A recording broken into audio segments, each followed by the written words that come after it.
आज जगन्नाथ धाम की भूमि पर आकर मैं अपने आप को धन्य मानती हूँ।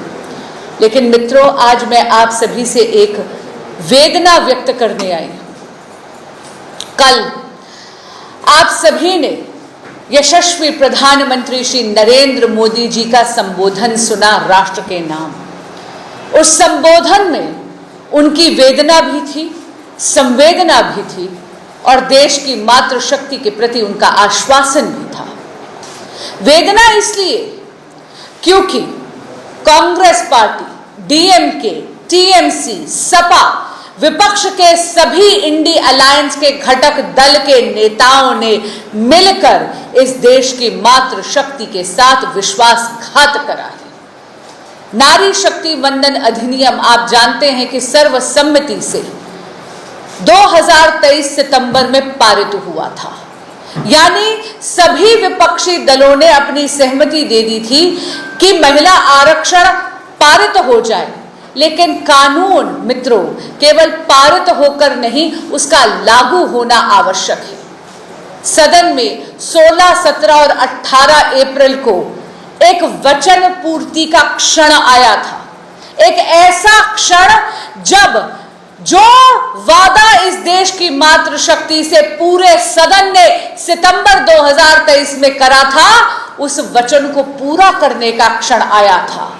प्रधानमंत्री श्री नरेंद्र मोदी जी चाहते थे कि नारी शक्ति वंदन अधिनियम 2029 से ही लागू हो जाए, यानी महिला आरक्षण आने वाले लोकसभा के चुनाव में ही परिलक्षित हो जाए, वहीं पर लागू हो जाए। लेकिन विपक्ष ने हमारी एक न मानी। उन्होंने इस देश की मातृशक्ति के पीठ में छुरा घोंप दिया और इस देश की मातृशक्ति ये जानती है कि उनको अधिकार देने के लिए निकले थे नरेंद्र मोदी, लेकिन अवरोध डालने के लिए विपक्ष वहां पर खड़ा रहा। ये कांग्रेस और विपक्ष के सभी दल ये चाहते हैं कि महिलाओं की भूमिका केवल और केवल मतदान केंद्र में वोट बैंक तक, यानी मतदाता की भूमिका तक सीमित रह जाए। जब सत्ता में हिस्सेदारी की बात आई तो अपनी जिम्मेदारी से विपक्ष के सभी साथियों ने मुंह मोड़ लिया। आज हम सब यहां बैठकर मीडिया के माध्यम से इनके इस विश्वासघात की गाथा को जन जन तक पहुंचाएंगे। 3 प्रकार के कटाक्ष, 3 प्रकार के क्रिटिसिज्म ये नारी शक्ति वंदन अधिनियम के संशोधन में लेकर आते हैं। सबसे पहला है परिसीमन, delimitation.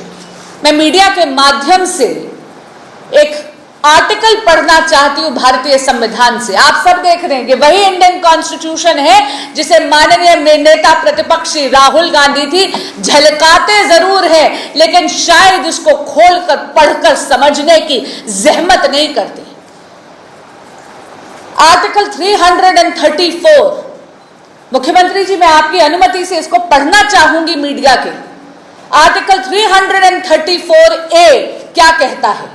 Reservation of seats for women take effect, notwithstanding anything in the foregoing provisions of this part or part 8, the provisions of the Constitution relating to the reservation of seats for women in the House of the People, the Legislative Assembly of a state and Legislative Assembly of National Capital Territory of Delhi shall come into effect after an exercise of delimitation is undertaken for this purpose।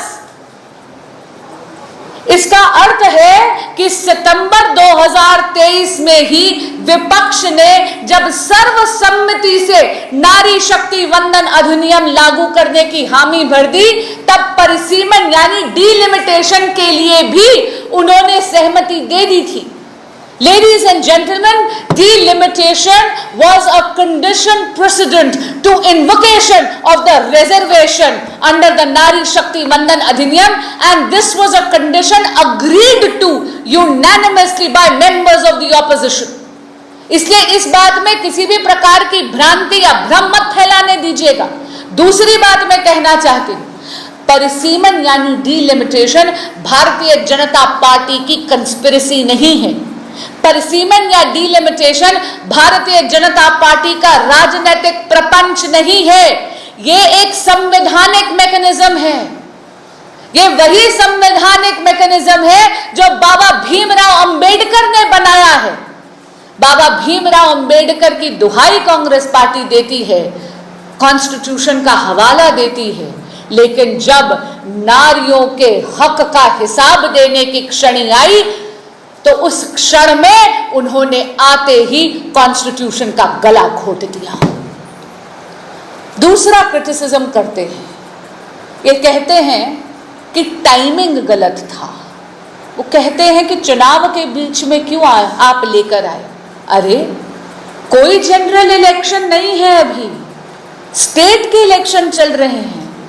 देखिए, जब तक कि एक राष्ट्र एक चुनाव का reform इस देश में लागू नहीं हो जाएगा, तब तक इस देश में ये माहौल हमारा ऐसा है, नेचर ऑफ हमारी पॉलिटी ऐसी है कि चुनाव तो आते रहेंगे।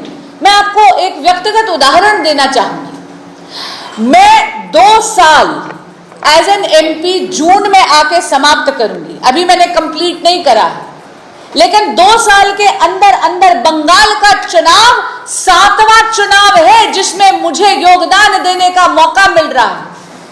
40 बरस से इस देश की मातृशक्ति इस ट्रांसफॉर्मेटिव रिफॉर्म की प्रतीक्षा कर रही है, अपने हक के लिए लड़ रही है, और अब विपक्ष किस मुंह से ये कहता है कि आप जल्दबाजी कर रहे हैं? किस मुंह से Congress party, DMK, Sapa, TMC और विपक्ष इंडिया अलायंस के घटक दल ये कहते हैं कि आप इसको बहुत जल्दी ला रहे हैं? 40 बरस की प्रतीक्षा आपको नहीं दिखती? मातृशक्ति की आंखें थरथरा गई हैं इस ट्रांसफॉर्मेटिव रिफॉर्म के लिए। मैं ये भी पूछना चाहती हूं विपक्ष से कि अरे हमारे यशस्वी प्रधानमंत्री श्री नरेंद्र मोदी जी ने तो सदन के पटल पर खड़े होकर गारंटी दी थी। ये कहा था कि आप गारंटी शब्द चाहते हैं तो गारंटी ले लीजिए, वचन चाहते तो वचन ले लीजिए, वादा चाहते हैं तो वादा ले लीजिए, किसी भी राज्य का हित मैं उसको कॉम्प्रोमाइज नहीं होने दूं। साथ ही में प्रधानमंत्री जी ने यह भी कहा कि क्रेडिट की लड़ाई नहीं है साहब। आपने खुद ही वो वीडियो देखी अभी।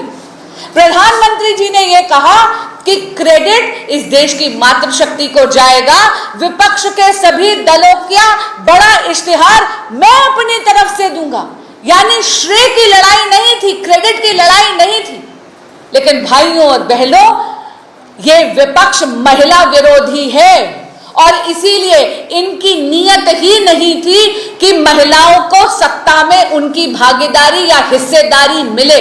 इसका मैं प्रमाण आपको देती हूं। सदन के पटल पर खड़े होकर इस देश के माननीय गृह मंत्री श्री अमित शाह जी ने खुद केसी वेणुगोपाल जी, जो कांग्रेस के लीडर हैं, उन्हें कहा आप 1 घंटा दे दीजिए, 1 घंटा दे दीजिए, हम इस संशोधन को लिखित में ले आते हैं जो आप चाहते हैं। हम कह रहे हैं कि परिसीमन 50% से सीटों की वृद्धि कर हम ले आएंगे। एक north versus south, east versus north का जो आप नैरेटिव बना रहे हैं, यह सरासर गलत है। बार बार विपक्ष आपको यह कह रहा था कि परिसीमन के बाद कुछ राज्यों की जहां पर जनसंख्या घटी है उनका अनुपात गिर जाएगा। यह सरासर गलत है। मैं आपको तमिलनाडु का ही एग्जाम्पल देती हूं। जब हम ये कह रहे हैं कि आप केवल ज्योग्राफी जो है यानी टेरिटोरियल बाउंड्री वो 2011 के जनगणना के बेसिस पे करेंगे, लेकिन सीटों की वृद्धि 50% तक सब राज्यों को मिलेगी। इसका अर्थ ये है कि जो स्टेट्स की हिस्सेदारी का अनुपात अभी है वो बरकरार रहेगा। तमिलनाडु का मैं आपको उदाहरण देती हूं। आज के दिन तमिलनाडु का 543 सीट्स में 39 सीट्स तमिलनाडु राज्य को मिलती है। इसमें पूरे में यानी 543 सीट्स में उनका शेयर बनता है 7.18%। अगर हम बिल का फॉर्मूला लगाते तो उनकी सीटों की वृद्धि होती 59 और उनका अनुपात घटता नहीं, बढ़ता। 7.18% से 7.23% तक बढ़ता। ये बात लिखित में गृह मंत्री कह रहे थे विपक्ष को कि हम आपको ये संशोधन लिखित में दे देते हैं अगर आपको हमारी मौखिक गारंटी पे विश्वास नहीं। लेकिन विपक्ष एक नहीं माना। अब मैं बात करती हूं माननीय अखिलेश यादव जी की।